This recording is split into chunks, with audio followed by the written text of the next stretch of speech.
sun had not shone on us for more than 10 summers.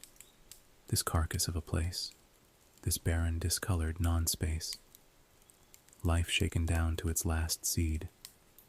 Its potential is all spent.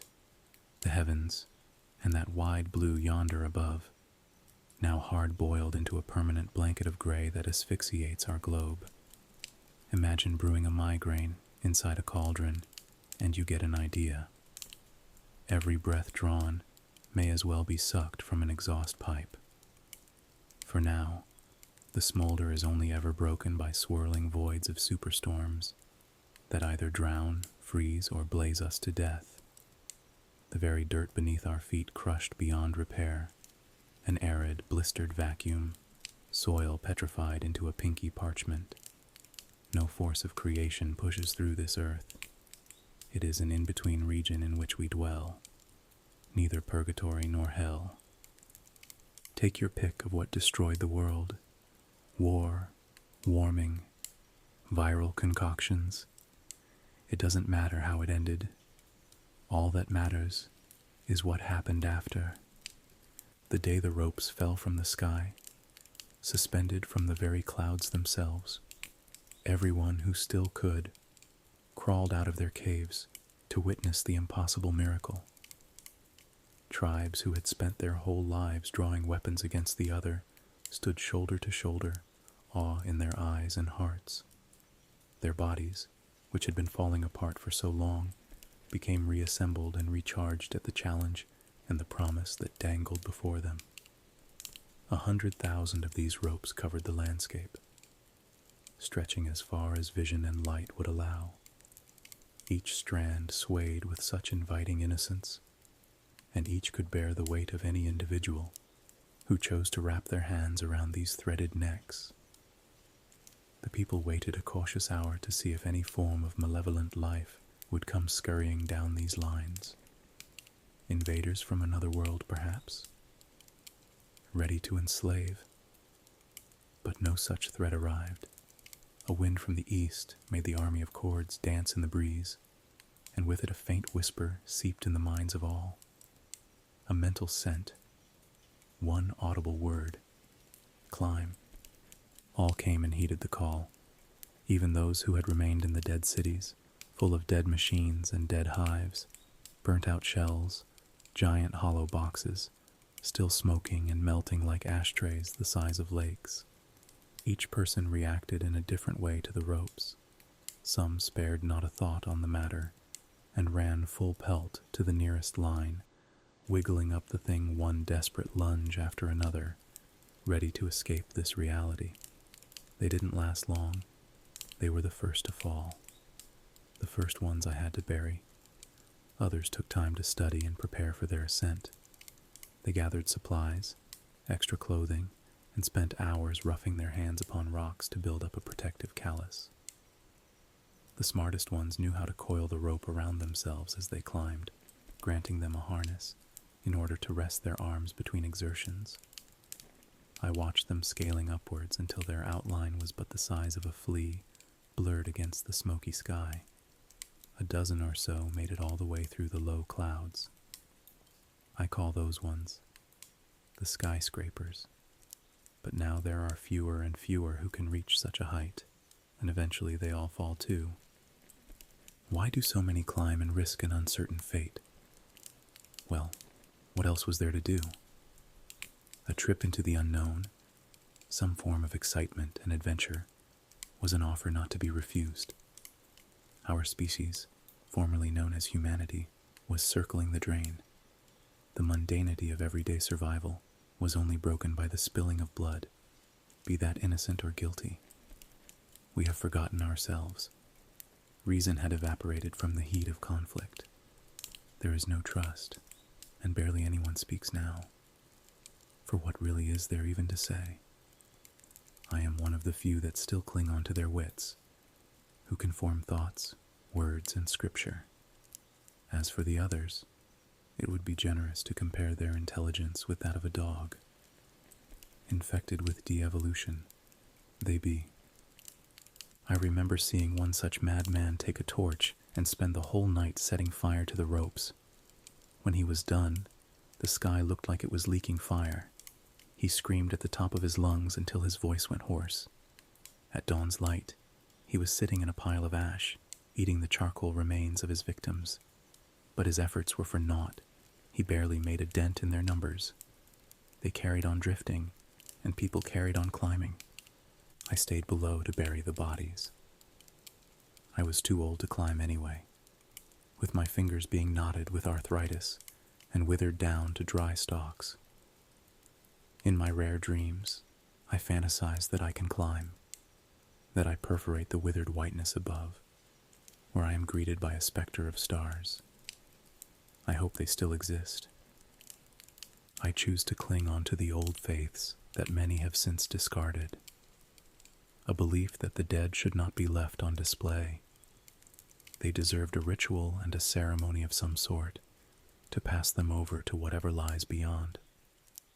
I make each grave the same, 6 feet long, 4 feet across, and as deep as I and my loyal shovel can manage. It is a very messy job, and one that I will never ever finish. There are too many fallen for me to cover alone. On a good day, at full strength, I might prepare 10 fallen corpses for burial, but have 3 times that number fall by sundown. The animals take whatever I don't get around to. Miracles are a thing of the past, so I wonder how I have escaped being crushed by a falling angel, like so many others have been. You eventually become numb to the way a body splatters into the ground, seeing everything a person ever was laid out before you in forensic detail. An autopsy that offers a true insight into how fragile a creature we are. Just bags of blood and bones. I do my best to restore what I can for the funerals. Faces are nearly always bludgeoned beyond recognition, but sometimes I can piece together the structure of the nose or the curve of a mouth back into proportion. I consider those times a rare blessing. Strangely, their hands always stay intact, somehow shielded from the impact, the palms ablazed crimson with burns, fingerprints scrubbed clean of their markers. The eyes, too, they remain. Separated from the sockets, their beauty is even more striking, comparable to the rarest gems, and with more sparkle than the sharpest diamonds. Some of the mad ones collect them, trade them, and play marbles with them. Disgusting beasts. Have they no respect? Once or twice in a month, some pattern of the wind or grace of gravity balances a faller in such a way that they survive their initial plummet towards the earth. A lucky young girl fell from what appeared to be a mile up. She hit the ground, bounced off it twice like a drop of water, then stood back up, and within a few minutes began her climb again, no less determined. Nothing can shock me anymore. Even the first time I saw a mother start her climb, with her baby strapped to her back, I did not react. The child looked at me with bright blue peepers that glistened against the dirty rags it was wrapped in. The mother had fiery orange hair and bruises upon her face where rosy cheeks should be. Perhaps she was escaping more than just this place. A few days later, I found the mother's fallen remains, recognizable only by that fiery hair, now dyed amber from her blood. Strangely, I could not find any evidence of the child's body, nor did I find it in the immediate area. Maybe she had time to secure the child to the rope before she succumbed to her fatigue. Death would be certain either way. My ears sometimes play tricks on me, and I catch the sound of a baby crying from above. It must be the wind, I assure myself. The ropes did not only lure people to their deaths. There were some opportunities for joy. The few children in our population would use them in an endless number of games, be it tying several together to make a giant swing, testing each other's strength at tug-of-war, or cutting away the loose strains to fashion hair braids and primitive jewelry. I taught a few of the more interested children how to thread and knit the material into crude dolls. They've almost become a gadget, For these dark times, an object of one statue, the little ones feel no desire to climb. They are smarter than any of their seniors. One morning, I decided to take a break from my duty and journey across the open scrublands. No destination in mind, just a wander with my thoughts. There are less ropes out in this section, and thus, fewer bodies. I try to remember the last time I heard such true and perfect silence. My mind settles in peace before a black bird suddenly screams down from above, swirls around my head, and lands upon a mound of rags. Formerly a person, a few yards away. Just another fallen free meal. But as I approach, I see the bird struggling to release something gripped within one of the body's intact hands. I shoo the beast away with my walking stick, soak up the pain from my knees as I bend down, and prise open the dead gray fingers. The rigor mortis was strong, but my will was stronger. There in the palm, nested like a pearl, was a ball of screwed up dirty paper. Although it was obscured, I could see there was writing on the page, an art form I hadn't seen in years. My curiosity wouldn't stop clawing at me until I picked up the ball and unveiled its message. It was barely legible. Who knows how this person wrote this so high up, while they clinged on for dear life. I read it, and despite the blazing heat that day, my blood ran cold. It read, "Do not climb." I reached the end, and there was nothing. I showed the message to no one. Most wouldn't comprehend it anyway. I tore the paper into pieces the size of baby spiders and let the wind dispose of the evidence. It was a few days later before the teeth of the note's truth took a bite of my spirit. Apparently, some avenue of my mind still held on to the hope that there did in fact exist some form of utopia at the end of those ropes. And even if only one of us reached the top, that would be enough to justify the struggle and my part in the proceedings. A new depression took hold. Not the standard misery that we have all come to suffer on a daily basis in this afterbirth of an existence. No, this new dejection is sharper. It stops me from rising in the mornings or taking the time to feed and water myself properly.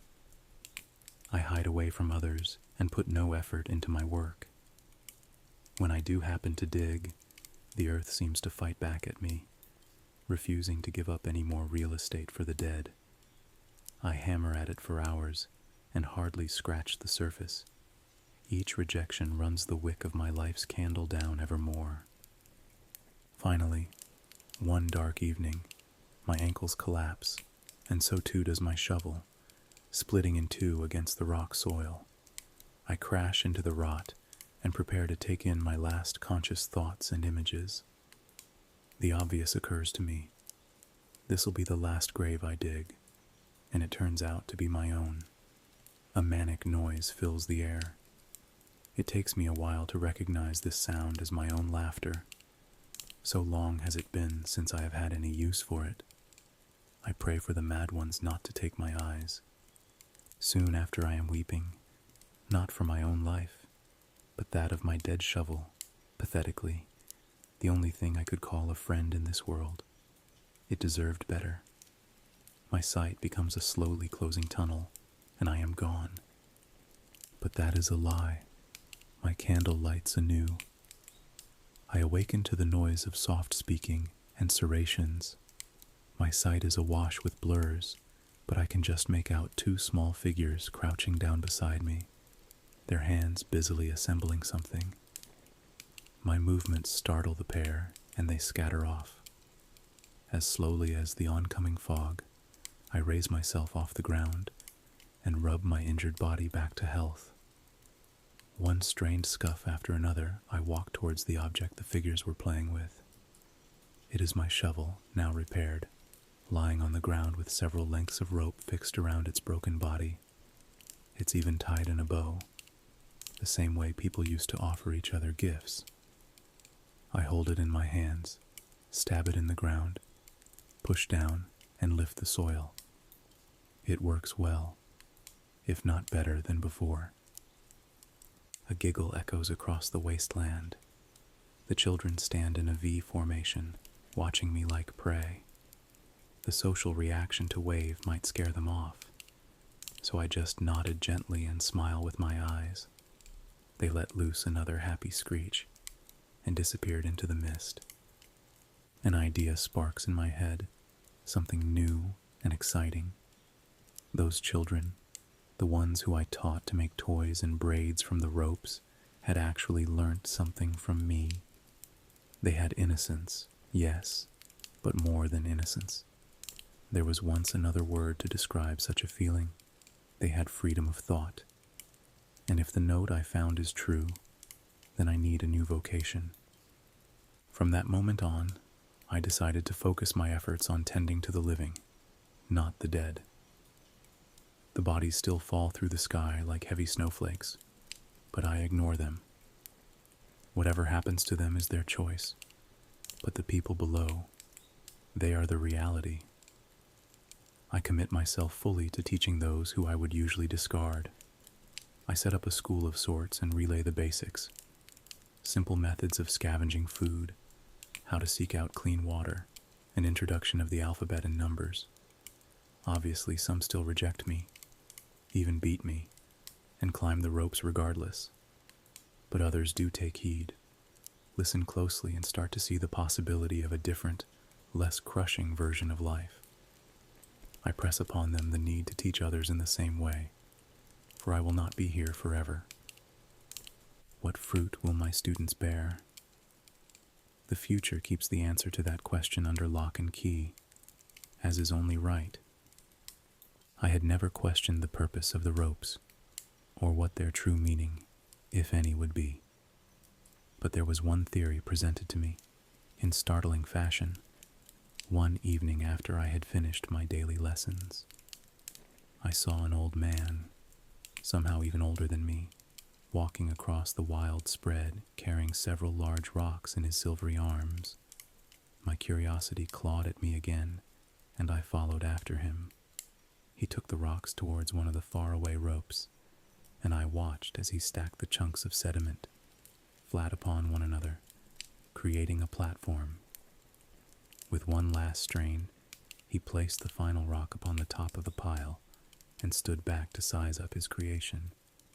"Finally enough," he said breathlessly. His tower completed, the old man scrambled up onto the platform, planting both feet firmly on his new altar. It held his weight, but only just. He then seized the rope in his hands and whipped it into a knot. A horrible knot. An evil, disgusting assembly. It became a founding symbol that was used often by all societies in the final days of peace on this planet. The hangman's noose drops around the old man's head, and he embraces it the way one would receive a medal. He sees me stalking him, and miniature storm clouds begin brewing in his eyes. "You hear? You speak?" he barked at me. It had been so long since I had heard another person talk so clearly. Such a shame he couldn't have delivered nicer words. "I do both," I replied, with thick scorn. He nodded, and then let a river of words spill from his mouth. These ropes were not intended as an invitation to rise. They were instruments for mercy killings, painless euthanasia, directly from the heavens above. A blessing, if you like. By what force or direction, I do not know. Even those who peek beyond the veil of clouds cannot tell us. When, and only when, your soul has left your body, can you truly climb. Your physical self must stay below. We are too dangerous an animal to ascend in any other way, and unlike gods, we must learn to die for our creation. With his sermon complete, he jumped from the rocks and ended his life.